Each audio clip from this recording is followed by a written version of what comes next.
بسم اللہ الرحمن الرحیم۔ حضرت علی رضی اللہ تعالیٰ عنہ کی دانش۔ اب آپ حضرت علی رضی اللہ تعالیٰ عنہ بہادری میں تو بے مثال تھے ہی، عالم بھی اتنے ہی زبردست تھے کہ بڑے سے بڑا مسئلہ آپ آسانی سے حل کر دیتے تھے۔ ایک دفعہ دو آدمی آپ کی خدمت میں آئے اور اپنا مقدمہ پیش کیا۔ ان کا جھگڑا بڑا عجیب تھا۔ وہ دونوں ایک جگہ بیٹھے کھانا کھا رہے تھے، ایک کے پاس 5 روٹیاں تھیں اور دوسرے کے پاس تھیں۔ اتنے میں ایک مسافر آیا، ان دونوں نے اسے بھی اپنے ساتھ کھانے میں شریک کر لیا۔ کھانا کھانے کے بعد مسافر نے انہیں 8 درہم دیے اور کہا کہ آپس میں بانٹ لینا۔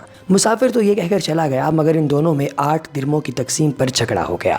5 روٹیوں والا 5 درہم لینا چاہتا تھا اور دوسرے شخص کو 3 درہم دینا چاہتا تھا۔ اس کا کہنا تھا کہ میری روٹیاں چونکہ 5 تھیں اور تمہاری 3، اس لیے 5 درہم میرے اور 3 تمہارے۔ مگر دوسرا شخص کہتا تھا کہ مسافر نے ہم دونوں کا کھانا کھایا ہے، اس لیے دونوں کو 4 درہم ملنے چاہیے۔ حضرت علی رضی اللہ تعالیٰ عنہ نے جب سارا قصہ سنا تو آپ نے 3 روٹیوں والے سے کہا کہ بھلے آدمی، تمہارا فائدہ اسی میں ہے کہ تم 3 ہی درہم قبول کر لو۔ حساب کیا جائے تو تمہارے حصے میں صرف 1 درہم آتا ہے۔ یہ بات سن کر وہ شخص بہت حیران ہوا اور کہنے لگا، 1 درہم؟ بھلا یہ کیسے ہو سکتا ہے؟ مجھے سمجھا دیجئے۔ حضرت علی رضی اللہ تعالیٰ عنہ نے کہا، لو سنو، تمہارے پاس 3 روٹیاں تھیں اور تمہارے ساتھی کے پاس 5، کل 8 روٹیاں تھیں اور کھانے والے 3۔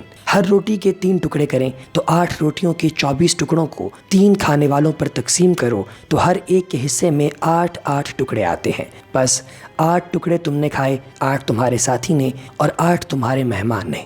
یہ حساب ٹھیک ہے نا؟ اس شخص نے جواب دیا، جی بالکل ٹھیک ہے۔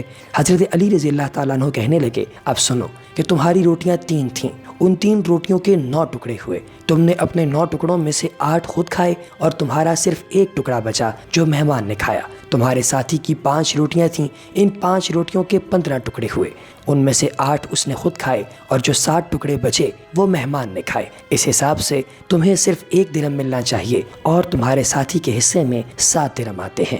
یہ سن کر وہ شخص حیران ہو گیا اور صرف 1 ہی درہم قبول کر لیا۔